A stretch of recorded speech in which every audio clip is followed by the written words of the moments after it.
Waalaikumsalam warahmatullahi wabarakatuh. Bagaimana kabar anak-anak ibu semua? Alhamdulillah sehat, Bu. Alhamdulillah sehat ya. Sebelum memulai pembelajaran pada hari ini, tolong perhatikan terlebih dahulu kursi dan mejanya. Dan juga kalau ada sampah tolong dibuang terlebih dahulu ya. Ya, Bu. Baiklah, untuk mengawali pelajaran pada hari ini, alangkah baiknya kita untuk berdoa terlebih dahulu. Pada ketua kelas dimohon untuk berdoa. Siap, Bra. Berdoa mulai. Berdoa selesai. Beri salam. Assalamualaikum warahmatullahi wabarakatuh. Waalaikumsalam warahmatullahi wabarakatuh. Baiklah, selanjutnya Ibu akan mengambil absen anak-anak semua ya. Melia, Hadir, Bu. Siska, hadir Bu. Rahmi, hadir Bu. Alhamdulillah hadir semua ya. Oke, tadi kita sudah berdoa untuk menggapai cita-cita. Kita tidak hanya yang dibutuhkan tidak hanya berdoa, tapi juga usaha. Nah, anak-anak ibu semua sebagai peserta tidak hanya berdoa saja, bisa juga melakukan usaha dengan cara menuntut ilmu. Ibu mohon pada hari ini maupun seterusnya tetap belajar dengan sungguh-sungguh dan tidak lupa diiringi dengan doa. Oke, sebelum kita masuk pada materi yang baru, Ibu mau tanya dulu nih, apakah ada yang masih ingat tentang materi kita minggu lalu? Ada, Bu. Ya, Melia silakan. Minggu lalu kita mempelajari tentang manajemen. Ya, Melia, benar sekali. Kita membahas tentang pengertian manajemen. Nah, di sini Ibu akan menjelaskan sedikit pengertian manajemen itu apa. Manajemen itu adalah suatu proses di mana seseorang itu dapat mengatur segala sesuatu yang dapat dikerjakan oleh seseorang maupun dalam kelompok. Baiklah, pada pertemuan ini materi yang akan kita bahas mengenai fungsi-fungsi manajemen. Nah, anak-anak ibu harapkan dapat memperhatikan poin-poin yang Ibu tampilkan ini ya. Baik, agenda kita adalah pertama Ibu akan menjelaskan secara singkat materi pada hari ini, kemudian dilanjutkan dengan diskusi oleh anak-anak ibu semua. Baiklah, langsung aja kita lihat di PowerPoint yaitu tentang fungsi-fungsi manajemen. Sebelumnya Ibu akan menyampaikan tujuan pembelajaran kita pada hari ini. Yang pertama yaitu peserta didik mampu memahami materi tentang fungsi-fungsi manajemen setelah guru menerapkan secara ringkas dan dilanjutkan dengan diskusi kelompok. Kemudian tujuan pembelajaran yang kedua adalah peserta didik mampu menyebutkan atau menjelaskan tentang fungsi-fungsi manajemen setelah guru menerangkan secara ringkas dan dilanjutkan diskusi kelompok. Nah, fungsi manajemen itu terbagi menjadi 4, yaitu fungsi pengorganisasian. Fungsi manajemen itu terbagi menjadi 4, yaitu fungsi perencanaan, fungsi pengorganisasian, fungsi pengarahan, dan juga fungsi pengawasan.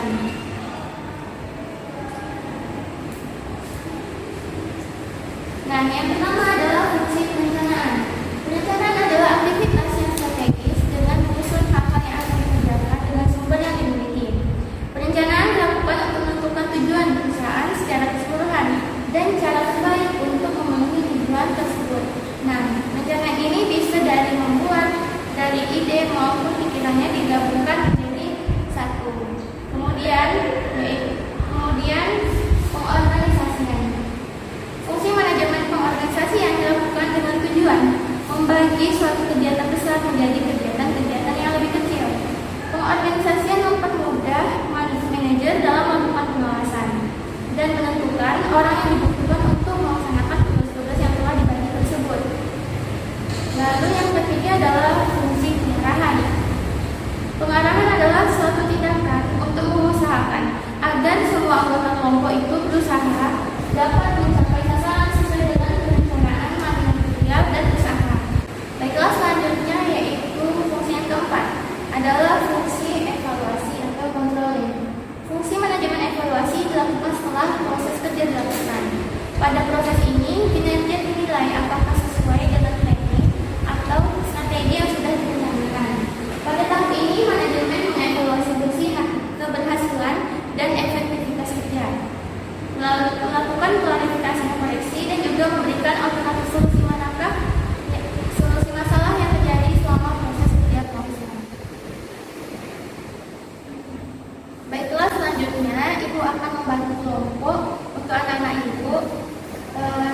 Dimulai dari sana 1, 2, 3, 4 itu kelompok A. Kemudian ini 1, 2, 3, 4 ini kelompok B. 1, 2, 3, 4 kelompok C. Dan itu 1, 2, 3, 4 jadi kelompok D. Nah, di masing-masing kelompok itu ada angka ya. Untuk kepalanya itu ada angka 1 sampai dengan 4. Nah, Ibu mohon untuk ketua masing-masing kelompok untuk maju mengambil nomor ini.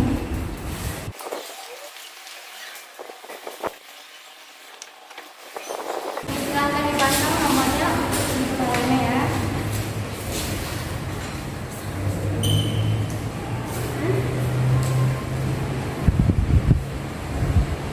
Baiklah, Ibu sudah membagi kelompoknya ya. Sekarang diingat masing-masing teman sekelompoknya, karena ini akan menjadi kelompok asal kalian. Nah, sekarang Ibu mohon untuk kepala dengan nomor yang sama untuk kelompok yang baru. Silahkan Ibu tunggu waktu sebentar. Tolongnya itu suaranya kursinya diangkat aja, jangan digeser biar nggak ribut. Oke, sekarang sudah bersama dengan teman-teman yang baru ya, dengan kepala nomor yang sama. Nah, sekarang Ibu akan membagi tugas ini untuk kelompok yang pertama. Untuk kelompok yang nomor 1 akan membahas materi tentang fungsi perencanaan. Nah, dengan kepala nomor 2 itu membahas tentang fungsi pengorganisasian, serta yang kelompok 3 itu membahas tentang fungsi pengarahan. Dan juga yang terakhir yaitu kelompok dengan kepala nomor 5, kepala nomor 4 membahas materi tentang evaluasi. Oke, sekarang waktunya diskusi, butuh waktu selama 5 menit.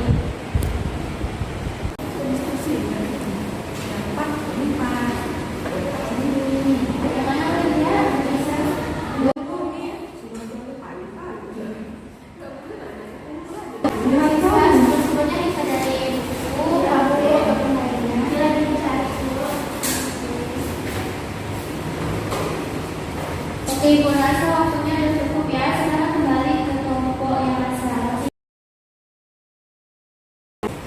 Oke, sekarang saatnya untuk memberitahu kepada teman kelompoknya tentang materi yang sudah didapatkan dari kelompok A tadi ya.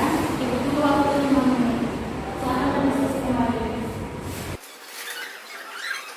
Ibu rasa waktunya sudah cukup ya. Sekarang Ibu akan memanggil nomornya secara acak untuk mempresentasikan apa yang sudah didapatkan dari kelompok-kelompok sebelumnya. Ibu mau panggil nomor kepala 4 dari kelompok D. Jadi yang setelah kami dapatkan adalah pertama, fungsi manajemen itu pertama perencanaan atau planning, yaitu sebagai dasar pemikiran dari tujuan dan penyusunan langkah-langkah yang akan dilakukan. Yang kedua ada pengorganisasian atau organization, yaitu sebagai cara untuk mengumpulkan orang-orang dan menempatkan mereka menurut kemampuannya. Yang ketiga pengarahan, yaitu untuk menggerakkan organisasi agar berjalan sesuai dengan pembagian tugas masing-masing. Dan yang terakhir itu ada evaluasi, untuk mengawasi apakah gerakan dari organisasi ini sudah sesuai rencana atau belum. Oke, terima kasih ya kepada Delia sudah mempresentasikan. Sekarang saatnya untuk kelompok yang lain untuk bertanya tentang materi ini. Bisa kepada Delia atau kepada Ibu, ada yang ingin tanya?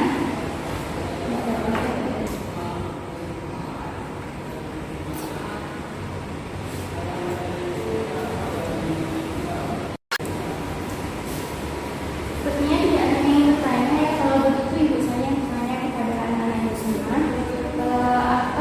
Sebutkan beberapa manfaat dari fungsi perencanaan. Anak bisa menjawab. Saya ya silakan Ami. Menurut saya perencanaan itu manfaatnya itu bisa memudahkan pengawasan terhadap kegiatan yang dilakukan, apakah telah sesuai dengan yang sudah direncanakan atau tidak. Kemudian yang kedua, hasil perencanaan itu dapat menjadi pedoman dan acuan dasar dalam melaksanakan kegiatan. Kemudian yang ketiga itu perencanaan bisa meminimalisir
yang secara logis dan menyenangkan dapat dilakukan oleh seseorang atau oleh sekelompok orang. Yang ketiga, mengkombinasikan pekerjaan anggota organisasi dalam cara yang logis dan efisien.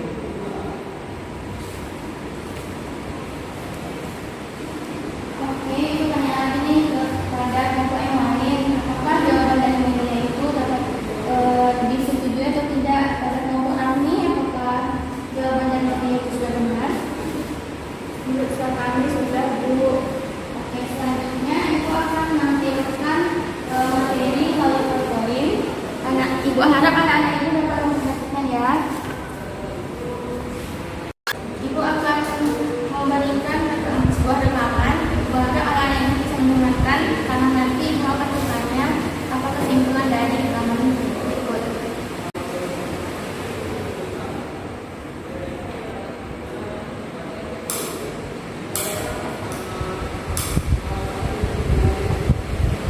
Rencana bisnis harus diawali dengan penjelasan ide bisnis yang ingin dijalankan.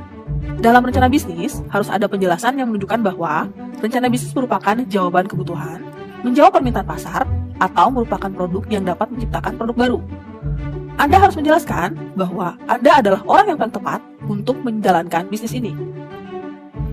Dalam rencana bisnis, harus dijelaskan cara pengembangan bisnis dan bagaimana bisnis Anda dapat menghasilkan uang dan keuntungan. Yang terakhir adalah penjelasan mengenai target pasar, siapa pembeli produk, dan bagaimana cara Anda mendapatkan penjualan.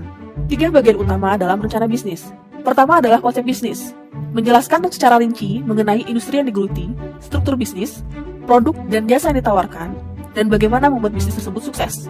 Kedua, pasar atau market, membahas dan menganalisis konsumen potensial, yaitu siapa dan di mana mereka berada, apa yang menyebabkan mereka mau membeli, serta menjelaskan persaingan yang akan dihadapi dan bagaimana kita memposisikan diri untuk memenangkannya.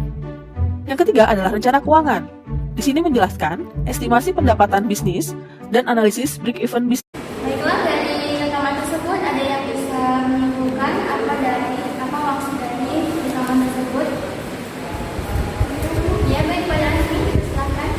Dari kesimpulan dari rekaman tersebut, kelompok perencanaan yang dilakukan dalam bisnis tersebut adalah merencanakan secara rinci mengenai industri yang digeluti, merencanakan bagaimana struktur bisnis nantinya serta produk dan jasa yang ditawarkan. Oke, jawabannya benar. Kemudian Ibu akan menampilkan video, silahkan disimak dan dilihat.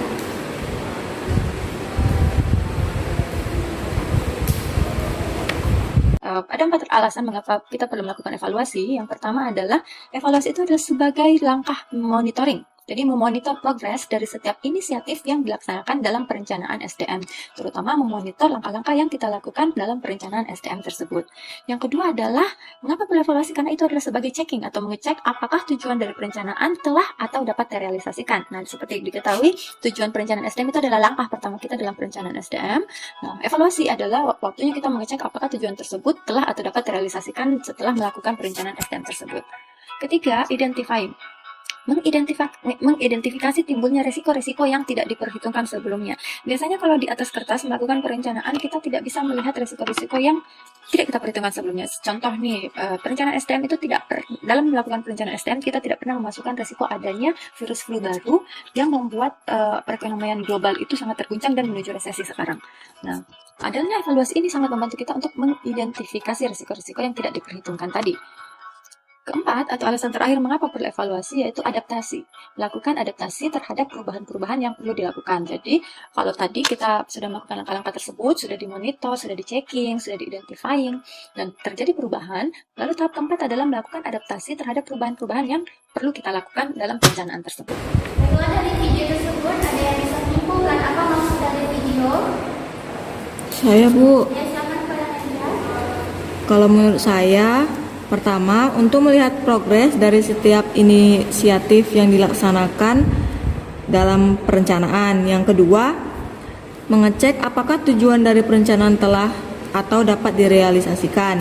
Yang ketiga, mengidentifikasi timbulnya resiko-resiko yang tidak diperhitungkan sebelumnya. Dan kesimpulan terakhir dari saya yaitu beradaptasi terhadap perubahan-perubahan yang perlu dilakukan.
Waalaikumsalam warahmatullahi wabarakatuh.